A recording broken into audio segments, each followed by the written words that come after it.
Cinta setelah menikah. Bab 3. Menjelang malam, lampu di klub TS bersinar terang. Air mancur kembang api setinggi 7 lantai diiringi dengan musik yang elegan, memancarkan kabut air yang menawan. Di depan klub banyak terparkir mobil mewah. Pria dan wanita modis yang keluar masuk sangat kaya. Kemewahan terlihat di mana-mana. Di kerumunan mobil mewah itu, sebuah taksi yang tidak sesuai dengan lingkungan itu berhenti di sana. Sepasang kaki ramping turun dari mobil. Rena mengenakan gaun hitam ketat berpotongan leher rendah keluar dari dalam mobil. Bibir merahnya yang menyala, lekuk tubuhnya yang penuh, rambut panjang bergelombangnya diwarnai dengan warna coklat muda, memancarkan aura mempesona di malam hari. Penjaga pintu yang tampan di depan pintu sudah memperhatikan Rena sejak turun dari mobil. Ada cemoohan di matanya. Satu lagi wanita yang ingin menangkap tangkapan kaya, katanya di dalam hati. Mengulurkan tangan menahan Rena yang berjalan, melenggokkan pinggangnya ke pintu kaca menuju tangkapan kayanya. Penjaga pintu berkata dengan sopan dan dingin, "Nona, di sini adalah klub pribadi, hanya anggota yang bisa masuk." Rena dengan angkuh mengangkat kartu nama di tangannya. Cahaya keemasan melintas di mata penjaga itu. Di kota C, hanya satu orang yang boleh menggunakan kartu nama emas, dan itu adalah Raihan. Sikap penjaga pintu segera berubah 360 derajat. Dengan hormat membungkuk dan berkata, "Nona, silakan masuk. Kuharap kamu mendapat malam yang bahagia." Raihan adalah satu-satunya orang yang menguasai segalanya di kota C. Walaupun dia memiliki nyali besar, dia juga tidak berani menyulitkan wanita Raihan. Senyum sombong terlintas. Rena berpura-pura menyibakkan rambut panjangnya dengan elegan, melangkah ke pintu yang megah. "Rena!" Terdengar suara terkejut di sebelahnya. Rena menoleh untuk melihat. Itu adalah teman SMA-nya, Agus. "Agus, kenapa kamu ada di sini?" Dalam ingatan Rena, Agus adalah seorang preman kecil yang tidak memiliki masa depan. Waktu itu, Agus pernah mengejarnya, tetapi Rena sama sekali tidak peduli padanya. Hari ini, grup Realtek mengadakan pesta koktail kecil di TS. Aku mengantar Presdir kemari. Sekarang, aku adalah supirnya. Suara Agus cukup bangga. Bagaimanapun, supir keluarga Rehan tidak bisa dilakukan oleh sembarang orang. "Grup Realtek, Presdir, apa yang kamu maksud itu, Rehan?" Mata Rena berbinar-binar. Dia sangat beruntung. Tadinya dia berpikir dia harus menguras otak. Tidak disangka, kesempatan datang tanpa bersusah payah. Di dalam suite yang remang-remang, Agus sedang menghimpit Rena. Udara dipenuhi dengan hasrat gairah. "Agus, yang kamu janjikan padaku, kamu harus bisa melakukannya." Wanita itu dengan gila meliupkan tubuhnya. "Aku bisa membantumu memasukkan obat ke dalam minuman Presdir, tapi aku tidak bisa membantumu untuk hal selanjutnya. Kamu tahu, Presdir hanya ingin perawan." "Apa?"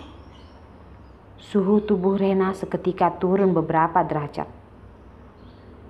"Kamu bilang Raihan hanya mau perawan?" "Ya, apa kamu tidak tahu itu? Malam pertama haruslah seorang perawan, dan juga tidak peduli seberapa cantiknya dia, batas waktunya hanya 7 hari.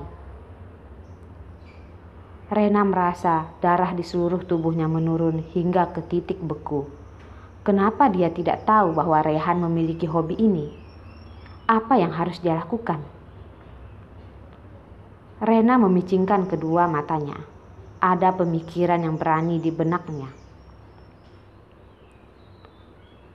Malam semakin gelap. Kedua orang yang bergerak liar di ranjang perlahan menjadi tenang. Rena menyerahkan obat di tangannya kepada Agus. Agus, semuanya kuserahkan padamu. Jika aku dengan lancar menjadi wanita Rehan, aku pasti akan memberi keuntungan padamu. Yuki yang bekerja di restoran tiba-tiba merasakan ponsel di sakunya bergetar. Ada telepon masuk. Nomor telepon asing. Yuki menjawabnya. Halo, apa ada masalah? Datang ke ruang 1806 di TS Club. Kakakmu mabuk. Datang jemput dia. Ingat, kamar 1806. Suara seorang pria terdengar di telepon. Yuki berusaha untuk berbicara, tapi teleponnya sudah ditutup. Mencoba menghubunginya lagi, tapi tidak ada yang menjawab. Yuki bergegas berpesan pada teman kerja pada waktunya di restoran, Nindi. Kemudian dia bergegas menghentikan taksi untuk pergi menuju klub TS. Cinta setelah menikah.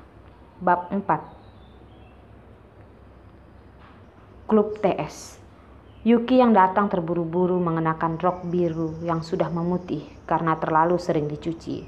Rambut hitam lurus sebahu, sepasang mata hitam yang cerah, wajah putih lembut itu penuh dengan kecemasan.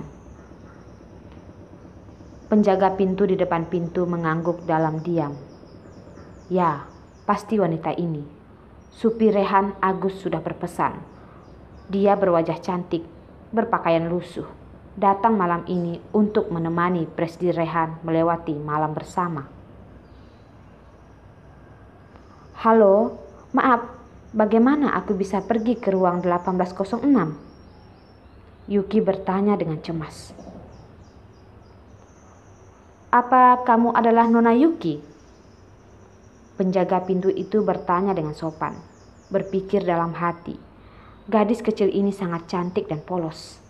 Raihan benar-benar memiliki berkah.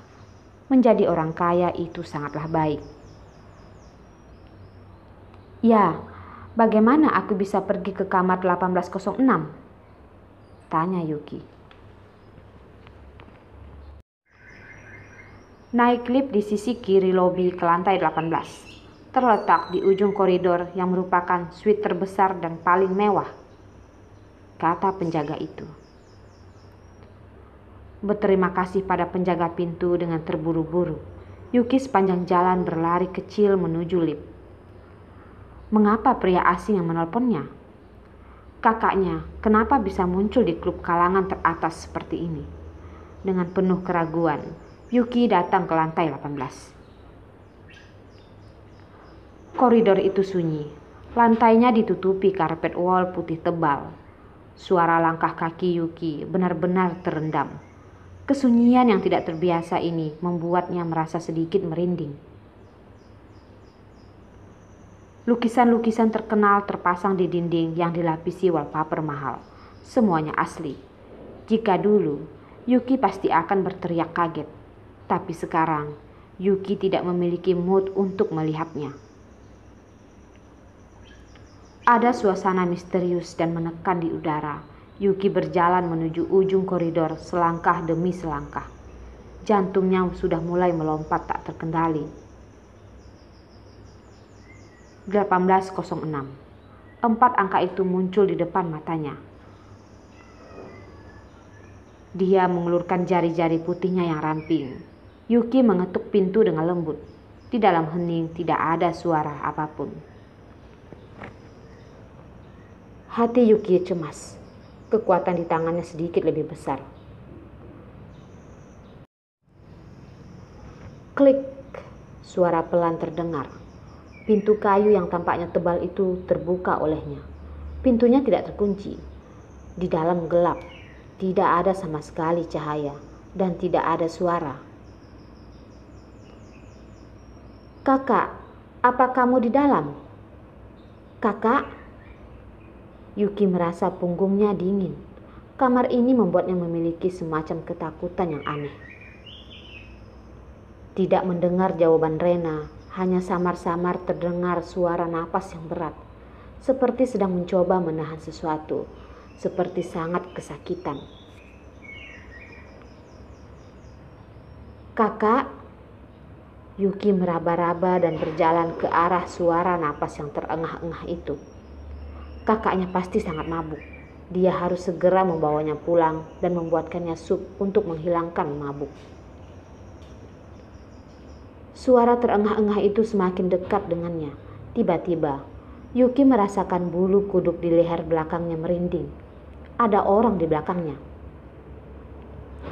Belum sempat bereaksi, detik berikutnya dia sudah dipeluk oleh sepasang tangan yang kuat dan erat. Ini bukan kakaknya. Ini adalah sepasang tangan pria, sangat panas, dengan membawa bahaya yang dapat menghancurkan segalanya dan juga seenaknya. "Siapa kamu?" Yuki berteriak. Tubuhnya secara naluriah menggeliat, mencoba ingin lepas dari pegangan pria itu. Pria dalam kegelapan itu tidak menjawab pertanyaannya. Tubuh yang kuat itu menghimpitnya. Kekuatan telapak tangan besarnya semakin bertambah. Otot paha yang kencang itu menahan kedua paha Yuki. Salah satu tangannya langsung bergerak di tubuhnya. Yuki berjuang mati-matian untuk melawan. "Tidak, lepaskan aku!" Kata-kata yang dia teriakkan tidak berguna sama sekali. Tubuhnya gemetar karena ketakutan. Penjarahan pria itu tidak berhenti. Lidah yang panas itu menjelajahi dengan kasar di bibirnya. Yuki terkejut dan takut. Dengan kejam menggigitnya. Bau amis darah sedikit memenuhi mulutnya. Pria itu kesakitan mendengus. Sangat jelas dia kesal oleh Yuki. Ketakutan ekstrim membuat Yuki berteriak dengan liar.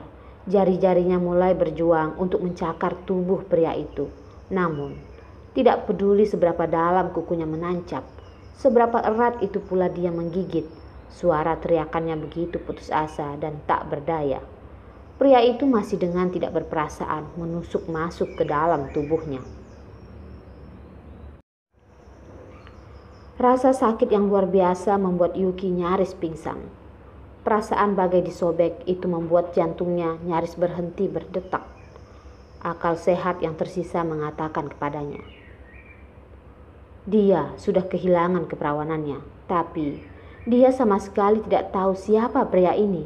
Bahkan dia juga tidak tahu seperti apa tampangnya. Air mata Yuki mengalir turun, setetes demi setetes dengan deras. Sangat getir membuatnya sulit untuk menerimanya. Kegelapan dipenuhi dengan bau amis darah. Tidak tahu sudah berapa lama berlalu. Yuki sudah kesakitan hingga mati rasa. Dia hanya tahu kedua matanya sudah tertelan oleh kegelapan dan hatinya benar-benar hancur total.